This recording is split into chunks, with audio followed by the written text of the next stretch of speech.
मुल्क का एक दर्दमंद आलिम, फिक्रमंद आलिम, हमेशा सोच में गर्क रहने वाला, मुल्क और मुल्क के हालात के सोच में डूबा रहने वाला, जिसको मुल्क नहीं आलम कहता है सज्जाद नमानी, उसने बयान दिया।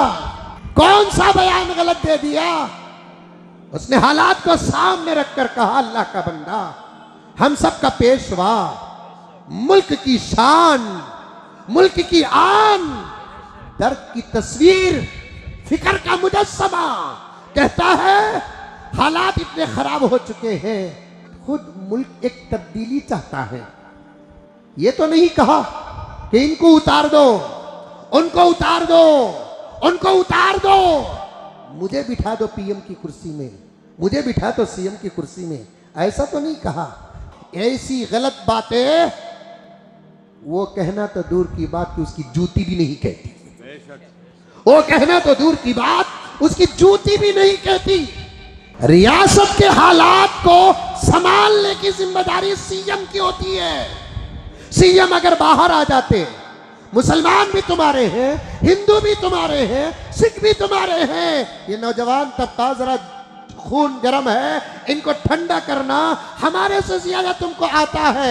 लाठियां दिखाकर ठंडा करने वाला बड़ा नहीं होता, डिपार्टमेंट को छोड़कर ठंडा करने वाला बड़ा नहीं होता, बुलडोजर दिखाकर ठंडा करने वाला बड़ा नहीं होता। क्या तुम्हारे जुबान में मीठे अल्फाज नहीं है? दो चार मीठे अल्फाज बयान कर देते और कहते कि सब शांत रहो, शांत रहो, शांत रहो, इस मसले को मैं खुद हल करूंगा।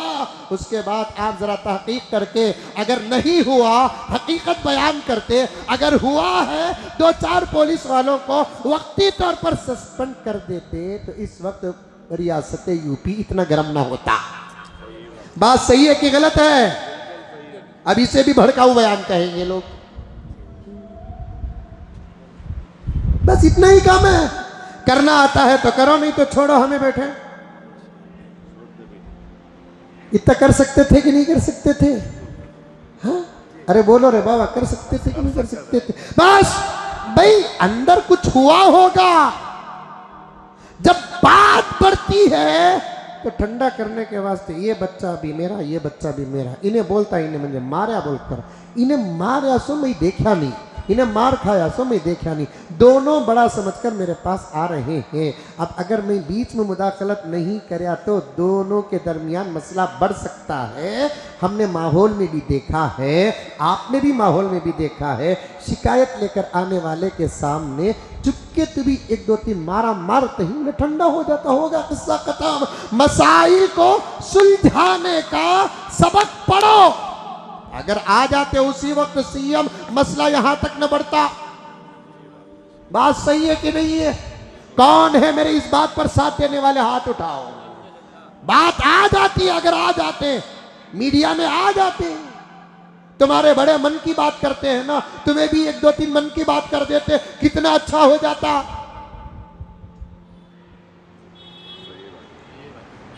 और उसी हालात को देखते हुए, बरेली के हालात को देखते हुए, मुल्क के हालात को देखते हुए, खास तौर पर यूपी के हालात को देखते हुए, मुल्क का एक दर्दमंद आलिम, फिक्रमंद आलिम, हमेशा सोच में गर्क रहने वाला, मुल्क और मुल्क के हालात के सोच में डूबा रहने वाला, जिसको मुल्क नहीं आलम कहता है सज्जाद नमानी, उसने बयान दिया।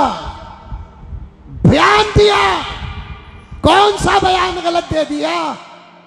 उसने हालात को सामने रखकर कहा, अल्लाह का बंदा, हम सब का पेशवा, मुल्क की शान, मुल्क की आन, दर्द की तस्वीर, फिक्र का मुजस्समा, कहता है हालात इतने खराब हो चुके हैं, खुद मुल्क एक तब्दीली चाहता है। ये तो नहीं कहा कि इनको उतार दो, उनको उतार दो, उनको उतार दो, मुझे बिठा दो पीएम की कुर्सी में, मुझे बिठा दो सीएम की कुर्सी में, ऐसा तो नहीं कहा। कहा तो क्या कहा? सिर्फ इतना कहा, हालात बद से बदतर होते जा रहे हैं, सिर्फ मुल्क के नहीं आलम के, और तब्दीली मुल्क ही नहीं चाहता, आलम चाहता है। ये नहीं कहा कि इनको उतारो, इनको बिठाओ। इनको मारो, इनको बिठाओ, ऐसी गलत बातें वो कहना तो दूर की बात कि उसकी जूती भी नहीं कहती। वो कहना तो दूर की बात उसकी जूती भी नहीं कहती। एक साफ बात मुल्क के दर्द को सामने रखकर कहा, अल्लाह का बंदा, हम सब का पेशवा, मुल्क एक तब्दीली चाहता है। ये कोई गलत बात नहीं है जनाब। जो लोग भड़काऊ बयान बोलकर सोशल मीडिया का धंधा कर रहे हैं, उनको कहना चाहता हूं, इलेक्शन जो आता ना, वो क्या है? इलेक्शन भी तब्दीली ही का तो होता है। इलेक्शन भी क्या होता है? तब्दीली की चाहत और इरादा होता है। अगर ये तब्दीली की चाहत और इरादा ना हो, 5 साल में इलेक्शन क्यों आ रहा है? यूं इलेक्शन में खड़े, मैं पहले से कुर्सी में बैठा हूं, इलेक्शन का वक्त आता है, ये खड़ रहे हैं, तो इनकी चाहत क्या है? तब्दीली चाहते हैं। इलेक्शन भी तो एक तब्दीली है। मैं साफ साफ कहना चाहता हूं, मैं तमाम हिंदुस्तानी मेरे भाइयों से कहना चाहता हूं, मुल्क के हालात को सामने रखकर तुम्हारी चाहत भी पेश करो।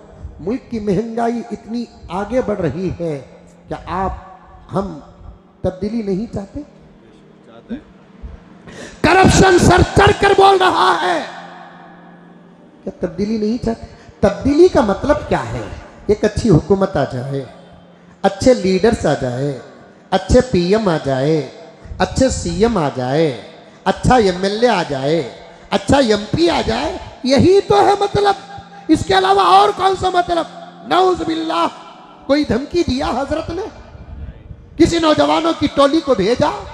कोई वार्निंग तो तुम दे रहे हो। डरना तो अल्लाह के बंदों को कभी के डर जाना था, लेकिन याद रखो, जिनके साथ खुदा होता है वो कभी डरता नहीं है। जिसके साथ पैगंबर का सदका होता है वो कभी डरता नहीं। जो सीधे रास्ते पर होता है वो कभी डरता नहीं। जो सच बोलता है वो कभी डरता नहीं। जो अच्छे काम करता है वो कभी डरता नहीं। तब्दीली पर इतना हंगामा मैं भी चाहता हूं। महंगाई इतनी बढ़ रही है, मुल्क खुद चाहता है तब्दीली। सोने का रेट क्या है मालूम ही नहीं है कितने की नौजवानों को। 2-3 जने बोल रही, वाहिद जैसे इमरान जैसे लोग बोल रहे हैं, वो भी हॉलमार्क 916 कितना 11,500 रुपये। भाई बहनों, आवाज का पावर भी चला गया। दूध का रेट क्या है? दूध की कीमत चाहती है तब्दीली, पेट्रोल की कीमत चाहती है तब्दीली, सोने की कीमत चाहती है तब्दीली, करप्शन चाहता है तब्दीली, वायलेट पेपर चाहता है तब्दीली। वायलेट पेपर चाहता है तब्दीली। कौन नहीं चाहता? एक हजरत सज्जाद नोमानी चाहता है तब्दीली, पूरा मुल्क चाहता है। मैं पॉलिटिक्स बात नहीं कर रहा हूं, मैं हक और मेरे उस्ताद मोहतरम, मेरे पेशवा आपको बताने के लिए कहता हूं। मेरे हीरो का मैं दिफा कर रहा हूं। राहुल गांधी का यात्रा क्या है? तब्दीली ही की चाहत है। राहुल गांधी जैसे हम उम्र के लोगों का एक हो जाना क्या है? मुल्क की तब्दीली चाह रहा। कितनी मर्तबा कैसे कैसे लॉयर्स ने कह दिया तब्दीली। कौन सी गलत बात कह दी? अब कहने वाले कह रहे हैं कि मौलाना सज्जाद भड़काऊ बयान दे रहे हैं, ला हौल वला कुव्वत इल्ला बिल्लाह। इसे भड़काऊ बयान कहेंगे तो फिर भड़काऊ बयान को क्या कहेंगे? मुझे तो समझ में नहीं आता ये क्या फलसफा है। अरे ये बुलडोजर, याद रखो योगी जी, तुम्हारी किताबों में भी बात मौजूद है, जैसी करनी वैसी भरनी। और एक टर्निंग पॉइंट तुमना है जो हमना नहीं है। क्या हम कुछ करना चाहते हैं तो हमको हमारे बच्चों का मुस्तकबिल याद आ जाता है। वो बच्चे तुम्हारे नहीं हैं, इसीलिए बगैर पर के तुम उड़ रहे हो।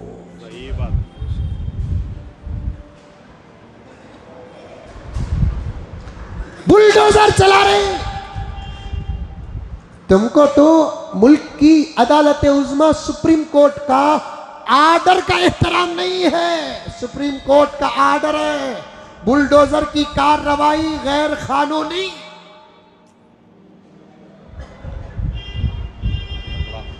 बुलडोजर की कार्रवाई गैर कानूनी, ये मेरी बात नहीं, सुप्रीम कोर्ट की फटकार है,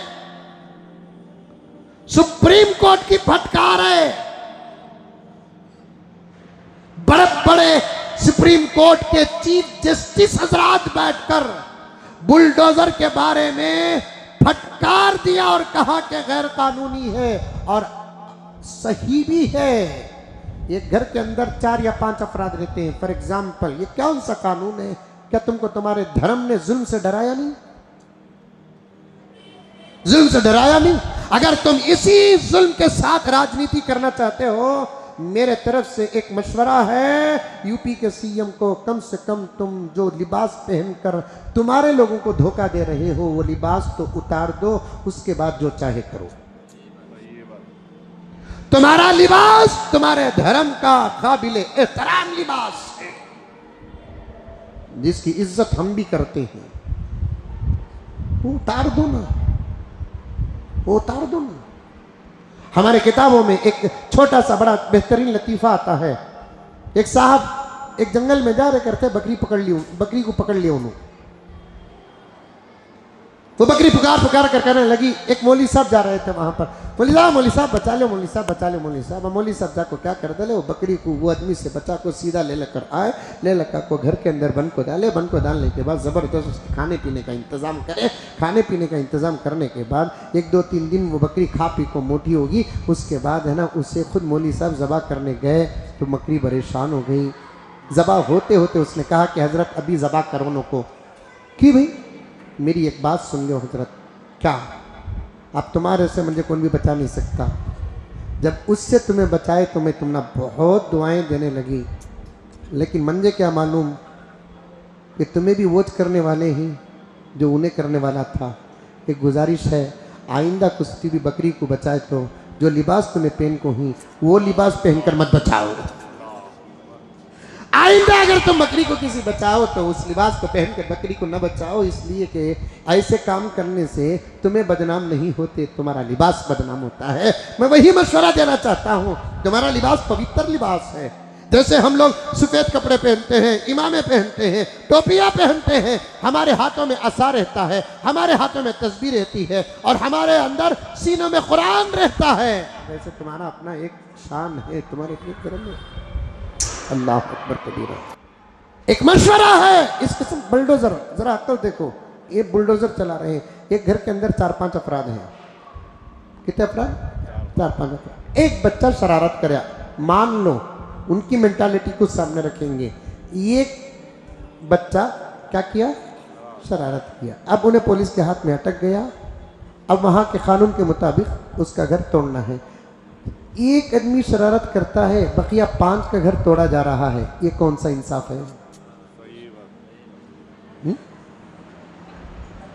एक आदमी कानून के खिलाफ काम कर रहा है, तन्हा उसका घर तो नहीं है, वो तन्हा उसका घर तो नहीं है। उस घर के अंदर वो लोग भी हैं जो इस किस्म के काम में हरगिज नहीं है। पूरा घर तोड़ देना ये कौन सा कानून है? ये कौन सा उसूल है? ये अमन का कौन सा तरीका है? और सबको शांति में रखने का कौन सा लाही अमल है? जुल्म है, जुल्म है, जुल्म है। ये मैं नहीं कह रहा हूँ, मैं भी कह रहा हूँ, मेरे से पहले मुल्क की अदालत कही। इन तमाम हालात को सामने रखकर ही तो हजरत ने एक बयान दिया कि इस वक्त मुल्क ही नहीं बल्कि सारा आलम एक किस्म की तब्दीली चाहता है। और एक आखिरी बात कहकर मैं अपनी बात को ख़त्म करूँ, आइंदा जुम्मा इंशाअल्लाह ताला बकिया बातें अर्ज करूँ। अजीब हाल है हमारी भी कौम का। हजरत बयान दिए और हजरत पर बराबर ज़ुबानी हमले मीडिया से लेकर अफराद तक हो रहे हैं। और भी तो तंजीमें हैं ना बंगला हिंदुस्तान के अंदर। हजरत की दिफा में जमीयत कहाँ गई? कहां गई? हजरत की दिफा में वोट कहां गया? हजरत की दिफा में मिल्ली काउंसिल के हजरात व अफराद कहां गए? मिजाज छोटों से लेकर बड़े तक बन चुका है। उनके ऊपर के हालात आते हैं तो मैं तमाशा बनकर देखता हूँ, इनके ऊपर हालात आते हैं तो मैं तमाशा बनकर देखता हूँ। मुल्क के सफ़े अव्वल के उलमा व हजरात में हजरत का नाम है। 2 दिन से हजरत पर जबरदस्त हालात आ रहे हैं। अल्लाह ताला पूरी हिफाजत इंशाअल्लाह ताला फरमाएगा। वक्त आने पर हम सब हजरत के साथ हैं, लेकिन बड़ी बड़ी तंजीमें, बड़ी बड़ी तहरीकें, पता नहीं सबको सांप चूम सका है। मैं भी 2 दिन से छोटे छोटे क्लिप से लेकर अखबार तक देख रहा हूँ।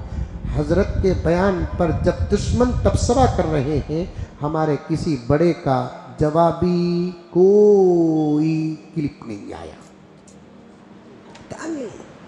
अगर ऐसा हाल रहा तो फिर मुल्क के मुसलमानों का तो अल्लाह ही मालिक है, मजलूमों का अल्लाह मालिक है, बेयारो मददगार हो जाएंगे। आप पर अगर हालात आते हैं, मेरा साथ देना मेरे लिए वाजिब है। मेरे ऊपर हालात आते हैं तो आपका साथ देना आप पर वाजिब है, ताकि मालूम हो जाए हक बोलने वाला अकेले नहीं है, उसके साथ पूरा मुल्क खड़ा हुआ है। सच बोलने वाला अकेले नहीं है, उसके साथ पूरा मुल्क खड़ा हुआ है। लेकिन देख रहा हूँ कितने बड़े बड़े हजरात और भी हैं, सब खामोश है, सब खामोश है, सब खामोश है। ऐसा मिजाज बदलना पड़ेगा हमारे बड़ों को भी, दीगर हजरात को भी। मैं जितनी मोहब्बत जो ताकत है मैंने पेश कर दिया। सबको हक का साथ देना है, इंसाफ का साथ देना है, सही कानून का साथ देना है, मुल्क का साथ देना है। वरना इस किस्म के हालात रहेंगे तो और भी हालात बद से बदतर हो जाएंगे। अल्लाह ताला से दुआ करो, अल्लाह ताला हमारे मुल्क के हालात को बेहतर से बेहतर बनाए, अमन व अमान का मरकज़ बनाए, प्यार व मोहब्बत का गहवारा बनाए। दुआ करो, अल्लाह तबारक व तआला ज़रूर बदला अता फरमाएंगे। आमीन सुम्मा आमीन। व आखिरु दावाना अनिल हम्दुलिल्लाहि रब्बिल आलमीन।